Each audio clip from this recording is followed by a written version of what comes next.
শুভ সন্ধ্যা বন্ধুরা। আজ হলো 3 আগস্ট সোমবার।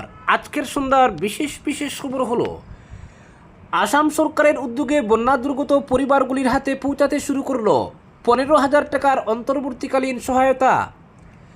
আজমল সুপার 40 শুধু কোচিং নয়, স্বপ্ন পূরণের সামাজিক আন্দোলন, বললেন ফাউন্ডেশনের ডিরেক্টর খসরুল।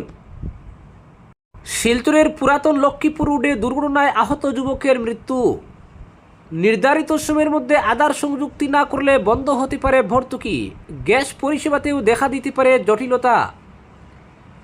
স্বাধীনতার 80 বছর পরেও উন্নয়নের আলো পৌঁছায়নি তুল্লারতল বিরেশনগরে।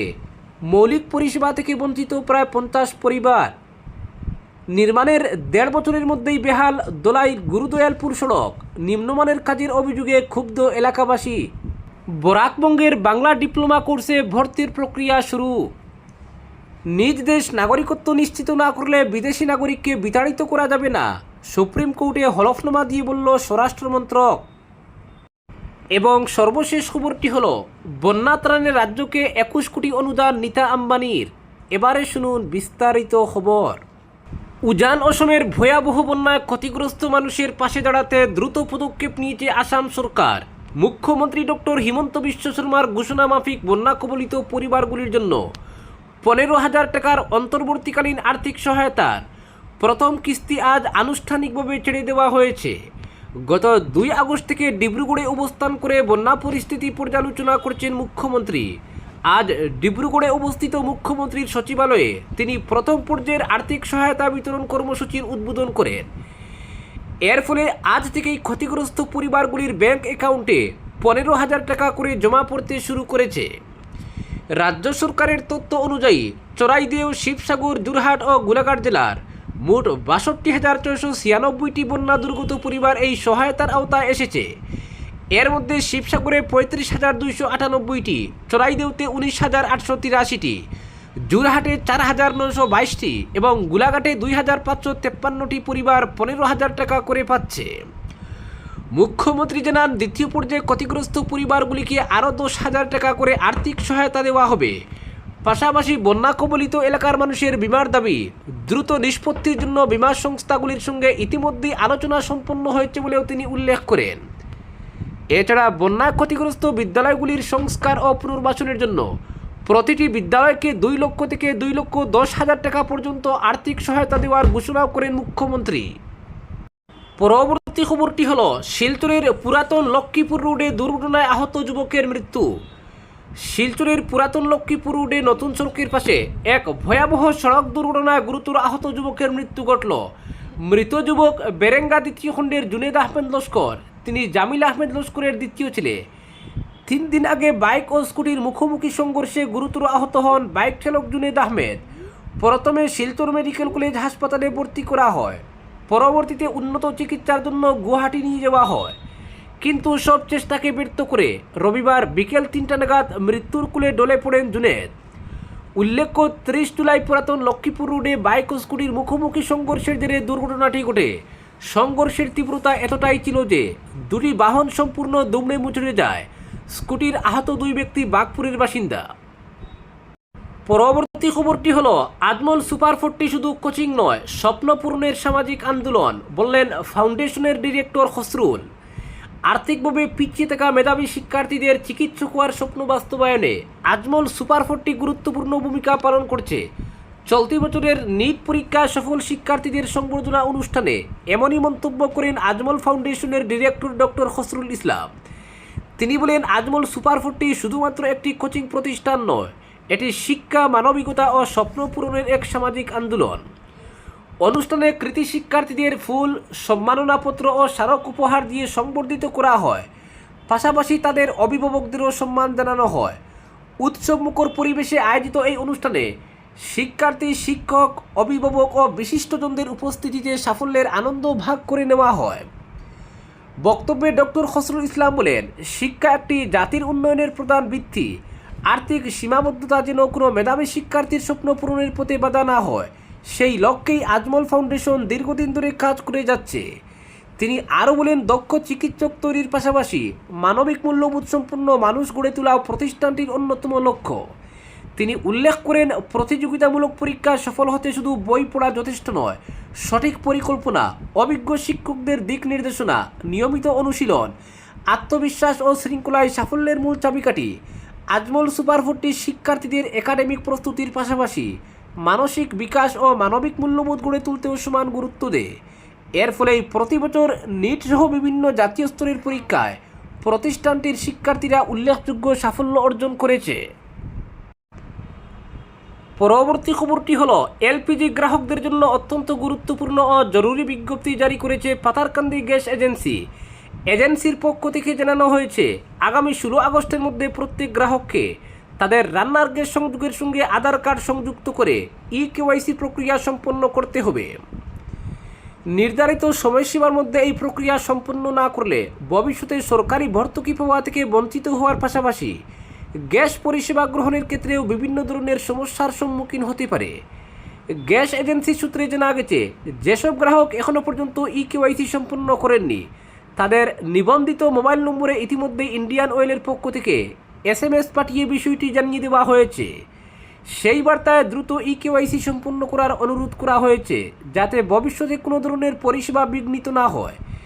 এজেন্সির কর্মকর্তারা জানান, বর্তমানে কেন্দ্র সরকারের বিভিন্ন ডিজিটাল পরিষেবা ও ভর্তুকি ব্যবস্থাকে আরও স্বচ্ছ ও সুরক্ষিত করার লক্ষ্যে এই ইকেওয়াইসি প্রক্রিয়া বাধ্যতামূলক করা হয়েছে। এর মাধ্যমে প্রকৃত গ্রাহকদের পরিচয় নিশ্চিত করা সম্ভব হবে এবং ভুয়ো বা একাধিক সংযোগের অপব্যবহারও রোধ করা যাবে। তাই প্রতিটি গ্রাহকের জন্য নির্ধারিত সময়ের মধ্যে আধার সংযুক্তিকরণ অত্যন্ত গুরুত্বপূর্ণ। গ্রাহকদের সুবিধার্থে ইকেওয়াইসি সম্পন্ন করার জন্য দুটি সহজ পদ্ধতির কথাও জানিয়েছে পাথারকান্দি গ্যাস এজেন্সি। প্রথমত, গ্রাহকরা সরাসরি পাথারকান্দি গ্যাস এজেন্সির কার্যালয়ে উপস্থিত হয়ে প্রয়োজনীয় নথিপত্রের মাধ্যমে আধার লিঙ্ক ও ইকেওয়াইসি সম্পন্ন করতে পারবেন। দ্বিতীয়ত, যারা বাড়িতে বসেই এই কাজ করতে চান তারা স্মার্টফোনে ইন্ডিয়ান অয়েল ওয়ান অ্যাপ ব্যবহার করে খুব সহজেই ইকেওয়াইসির প্রক্রিয়া সম্পন্ন করতে পারবেন। এজেন্সির পক্ষ থেকে আরও জানানো হয়েছে, বিষয়টি সম্পর্কে সাধারণ মানুষের মধ্যে সচেতনতা বাড়াতে ইতিমধ্যেই এলাকা জুড়ে মাইকিং করা হয়েছে। পাশাপাশি বিভিন্ন সামাজিক যোগাযোগ মাধ্যম ও অন্যান্য প্রচার মাধ্যমে ধারাবাহিকভাবে প্রচার চালানো হচ্ছে, যাতে কোনো গ্রাহক নির্ধারিত সময়সীমার বিষয়টি অজানা না থাকেন।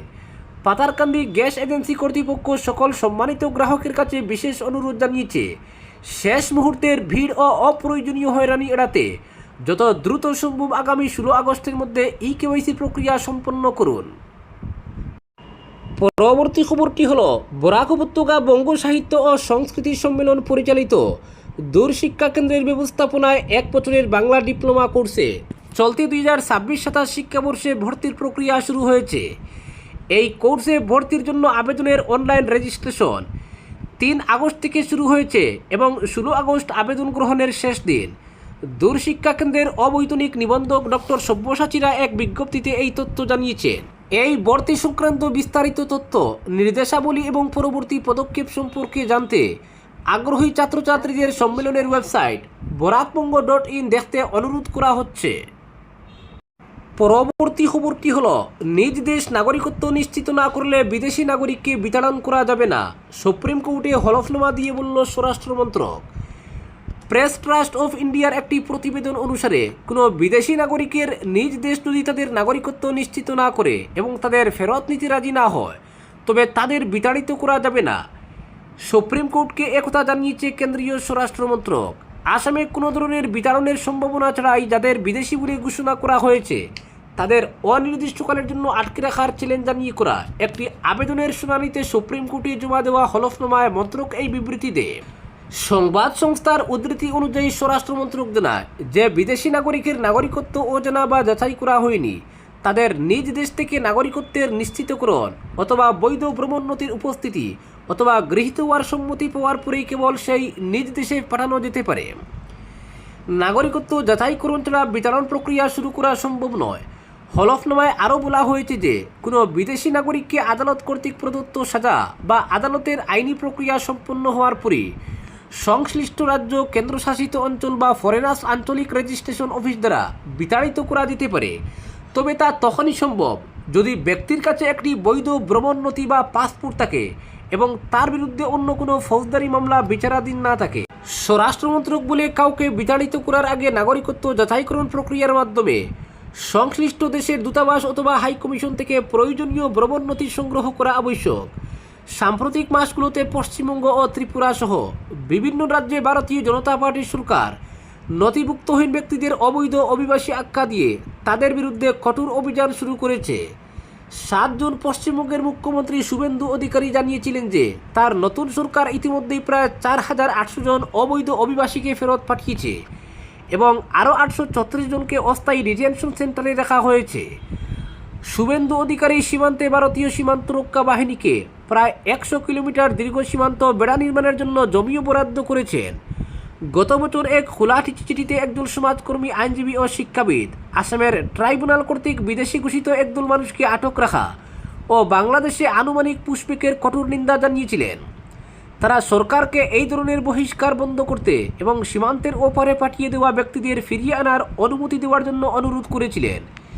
চিঠিতে আরও উল্লেখ করা হয় যে বাংলাদেশে পুশব্যাক করা ব্যক্তিদের মধ্যে কয়েকজনের বিদেশি ঘোষণা সংক্রান্ত ট্রাইব্যুনালের আদেশের বিরুদ্ধে সুপ্রিম কোর্টে আপিল বিচারাধীন রয়েছে।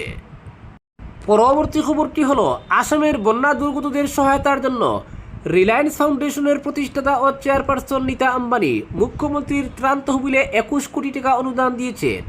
এই সহায়তার জন্য মুখ্যমন্ত্রী ডক্টর হিমন্ত বিশ্ব শর্মা সামাজিক মাধ্যমে নীতা আম্বানির প্রশংসা ও কৃতজ্ঞতা প্রকাশ করেছেন। এক্স এবং ফেসবুকে করা পোস্টে মুখ্যমন্ত্রী লিখেছেন, রিলায়েন্স ফাউন্ডেশনের প্রতিষ্ঠাতা ও চেয়ারপারসন নীতা আম্বানি কঠিন সময়ে সবসময় আসামের মানুষের পাশে দাঁড়িয়েছেন। কোভিড-19 মহামারীর কঠিন সময়েও তিনি আসামবাসীর পাশে থেকে যে অকুণ্ঠ সহযোগিতা করেছিলেন তা আমরা আজও কৃতজ্ঞতার সঙ্গে স্মরণ করি। তিনি আরও লিখেছেন, এবারও তিনি একই সহমর্মিতা ও দায়বদ্ধতার পরিচয় দিয়ে সাম্প্রতিক বন্যায় ক্ষতিগ্রস্ত পরিবারগুলির সহায়তার জন্য মুখ্যমন্ত্রীর ত্রাণ তহবিলে 21 কোটি টাকা অনুদান দিয়েছেন। পাশাপাশি রিলায়েন্স ফাউন্ডেশনের একাধিক টিম বন্যা কবলিত এলাকায় নিরলসভাবে কাজ করে খাদ্য, জনস্বাস্থ্য পরিষেবা, জরুরি আশ্রয় এবং গবাদি পশুর পরিচর্যার মতো অত্যাবশ্যকীয় সহায়তা প্রদান করছে। আসামবাসীর প্রতি এই সহমর্মিতা, সদিচ্ছা এবং অকুণ্ঠ সহযোগিতার জন্য নীতা আম্বানি এবং রিলায়েন্স ফাউন্ডেশনকে আন্তরিক কৃতজ্ঞতা জানাই। উল্লেখ্য, সাম্প্রতিক সময়ে মুখ্যমন্ত্রীর ত্রাণ তহবিলে আসামের পাশাপাশি দেশের বিভিন্ন প্রান্তের একাধিক বিশিষ্ট শিল্পপতি ও ব্যবসায়ীও উল্লেখযোগ্য পরিমাণ আর্থিক অনুদান প্রদান করেছেন। আজকের বিশেষ সংবাদ এখানেই সমাপ্ত।